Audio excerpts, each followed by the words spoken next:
முதல்வர் அவர்களுக்கு இந்த மாதிரி நீங்கள் அது செஞ்சிட்டேன் இது செஞ்சிட்டேன் அப்படின்னு நிறையா பெருமையாக சொல்லிக்கிறீங்களே, ஒரு அடிப்படை ஒரு பிரச்சனையை பற்றி ஒன்று பேசுவோமா? கொஞ்ச நாளைக்கு முன்னாடி ஐநா சபை ஒரு ரிப்போர்ட் ஒன்று வெளியிட்டிருந்தாங்க. அது கூட தினத்தந்தி நியூஸில் கூட வந்துச்சு. உடனே கூகுள் பண்ணி எதுவும் தேடாதீங்க, உங்கள் ஏஜென்சி வச்சு எதுவும் சர்வே கிருவே எடுக்காதீங்க. எதுக்கு உங்களுக்கு சிரமம்? நானே என்னன்னு சொல்கிறேன். தண்ணீர் திவால் அப்படின்ற அந்த தலைப்பில் தண்ணியே இல்லாமல் திவால் ஆக போகுது அப்படின்ற அந்த கட்டுரை படிக்கும் போது உண்மையிலேயே மனசுக்கு ரொம்ப பகீர்னு இருந்தது.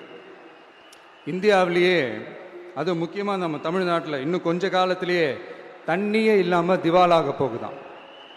அதுக்கு காரணம் நிலத்தடி நீரை பாதுகாக்காம விட்டது தான் காரணமா.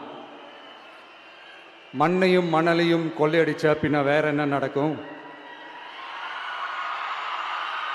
மலைகளை முழுகினா பின்ன வேற என்ன நடக்கும்? கனிம வளங்களை கொள்ளையடிச்சா பின்ன வேற என்ன நடக்கும்? இந்த மணல் கொள்ளையில ஈடுபட்டவங்களை மேல நீங்க சரியா நடவடிக்கை எடுக்கலன்னு அது போதுமானதாக இல்லை அப்படின்ட்டு சென்னை உயர்நீதிமன்றம் சொன்னிச்சே, மறந்துட்டீங்களா? இந்த மணல் கொள்ளை, கனிம வள கொள்ளை, இதுக்கெல்லாம் காரணம் மணல் மாஃபியா குரூப் தான் மதுரை உயர்நீதிமன்றம் அந்த கிளை சொன்னிச்சு. அதை மறந்துட்டீங்களா? இந்த மணல் மாஃபியா குரூப்புக்கு ஆதரவு அளிக்கிறது யாரு? உங்க திமுக கவர்மெண்ட் தானே. அது இல்லைன்னு சொல்ல முடியுமா?